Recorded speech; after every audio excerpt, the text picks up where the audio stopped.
اعوذ باللہ من الشیطان الرجیم بسم اللہ الرحمن الرحیم۔ السلام علیکم، میں ہوں آمنہ، قرآن و حدیث میں آپ کو خوش آمدید کہتی ہوں۔ معزز سامعین، اللہ پاک پوری دنیا سے کہتے ہیں کہ میرے نبی پر درود پڑھو۔ اللہ فرشتوں کو حکم دیتے ہیں کہ میری نبی پر درود پڑھو۔ اللہ خود فرماتے ہیں میں بھی اپنے نبی پر درود پڑھتا ہوں۔ اللہ پاک اپنے نبی محمد صلی اللہ علیہ وسلم سے فرماتے ہیں کہ اے میرے پیارے نبی، جو آپ کی امت میں سے میرے نام پر خرچ کریں، جو لوگ آپ کی امت میں میرے نام پر خرچ کریں، آپ ان پر درود پڑھیں۔ یہاں درود کا معنی مطلب جو ہے وہ ہے دعا کریں۔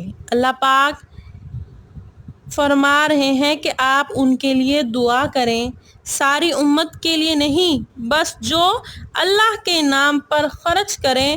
اللہ فرماتا ہے کہ میرے نبی، جو آپ کی امت میں سے میرے نام پر خرچ کریں تو آپ ان کے لیے دعا کریں۔ صلی علیہم ان صلاتک سکن لہم، آپ کی جو دعا ہے، آپ کا جو درود ہوگا، ان کی ساری پریشانیوں کو حل کر دے گا، سارے مسائل کو حل کر دے گا۔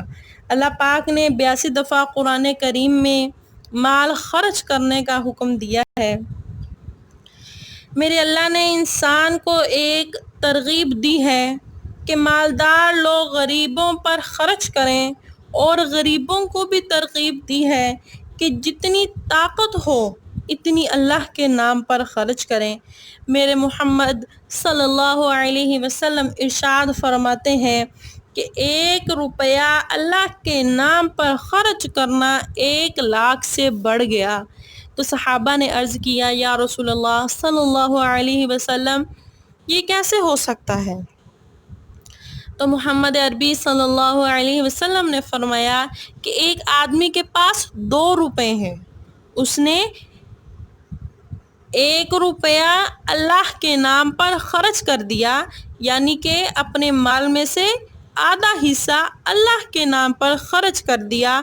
اور ایک آدمی ہے، اس کے پاس کروڑوں روپے ہیں، اس نے اپنے مال کا 1000واں حصہ اللہ کے نام پر خرچ کیا، یعنی ایک آدمی کے پاس 2 روپے، اس نے اپنا 1 روپیہ اللہ کے نام پر خرچ کر دیا، یعنی اپنا آدھا مال اللہ کے نام پر خرچ کر دیا۔ اور دوسرا جس کے پاس کروڑوں روپے ہیں، اس نے اپنے مال کا 1000واں حصہ اللہ کے نام پر خرچ کیا، تو جب تولا جائے گا تو اس 1 روپے کا وزن زیادہ ہوگا۔ اس پر ایک واقعہ ہے۔ ہمارے دین اسلام کی شان سیدنا عمر فاروق رضی اللہ تعالی عنہ ہمیشہ کوشش میں رہتے تھے کہ سیدنا ابوبکر صدیق سے آگے نکل جاؤں، نیکی میں آگے نکل جاؤں، مگر ساری زندگی موقع نہ مل سکا۔ مگر جنگ تابوک کے موقع پر اللہ کے نبی محمد صلی اللہ علیہ وسلم نے ارشاد فرمایا کہ مال خرچ کرو۔ تو عثمان غنی رضی اللہ تعالی عنہ نے 10,000 لشکر کا سامان تیار کیا۔ ان کا سامان، ان کی سواریاں اور کھانے پینے کا سامان، اور کھانے پینے کے سامان کو پیک کرنے کے لیے تھیلیاں، اور تھیلیوں کو بند کرنے کے لیے داغے تک اپنے گھر سے دیے، اور اوپر 300 دینار دیے۔ تو اللہ کے نبی کے جولی میں وہ دینار پڑے ہیں، اور اللہ کے نبی اٹھا اٹھا کر کہہ رہے ہیں کہ آج کے بعد عثمان کچھ بھی نہ کرے تو اللہ پاک نے عثمان غنی پر جنت واجب کر دی ہے۔ تو سیدنا عمر فاروق رضی اللہ تعالیٰ عنہ بڑے خوش تھے کہ آج میں ابو بکر سے آگے نکل جاؤں گا، کیونکہ وہ آج کل غریب ہیں اور میں مالدار ہوں۔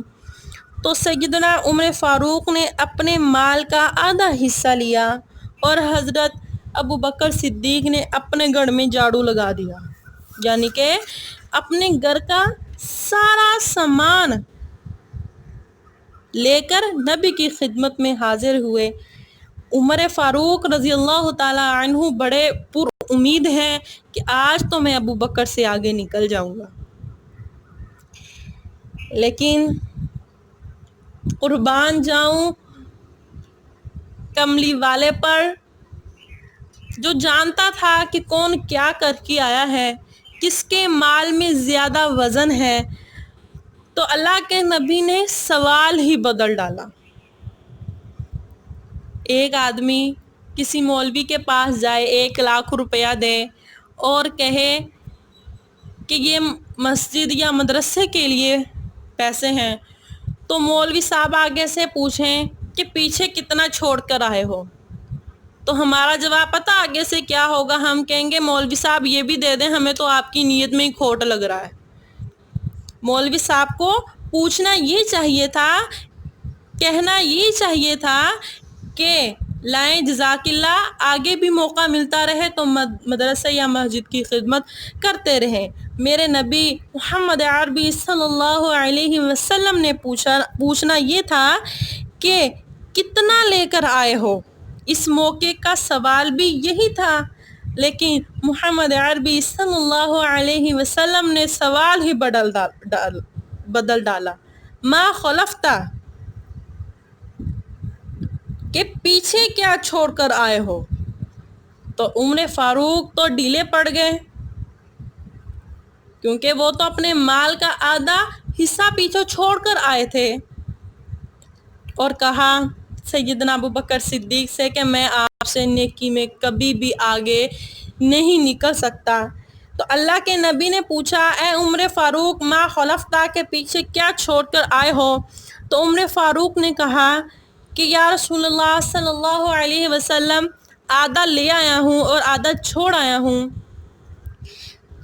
تو آپ صلی اللہ علیہ وسلم نے سیدنا ابو بکر صدیق سے پوچھا کہ ابو بکر صدیق کیا لائے ہو، ما خلفتا، پیچھے کیا چھوڑ کر آئے ہو؟ تو سیدنا ابو بکر صدیق رضی اللہ تعالی عنہ نے فرمایا کہ اللہ اور اس کے رسول کو چھوڑ آیا ہوں، باقی جو تھا وہ سب لے آیا ہوں، اللہ اور اس کے رسول کو چھوڑ آیا ہوں۔ اللہ کے نبی کے پاس ابو بکر صدیق بیٹھے ہیں، یہاں تک کہ اپنا لباس بھی بیچ دیا، ٹاٹ کا لباس خریدا اور وہ پہنے ہوئے ہیں، اللہ کی خدمت میں، اللہ کے نبی کی خدمت میں حاضر ہیں۔ تو جبریل آتے ہیں، جبریل آ کر آپ صلی اللہ علیہ وسلم سے پوچھتے ہیں کہ حضور آپ ابو بکر صدیق سے پوچھئے کہ اللہ ابو بکر صدیق سے پوچھ رہا ہے کہ تم مجھ سے راضی ہے۔ اے نبی آپ ابو بکر صدیق سے پوچھئے کہ ابو بکر صدیق مجھ سے راضی ہے۔ تو اللہ کے نبی نے ابو بکر صدیق سے پوچھا، اے ابو بکر صدیق، میرے پاس ابھی جبریل آئے ہیں اور فرما رہے ہیں کہ اے ابو بکر، اللہ تجھ سے پوچھ رہا ہے کہ ابو بکر صدیق مجھ سے راضی ہیں۔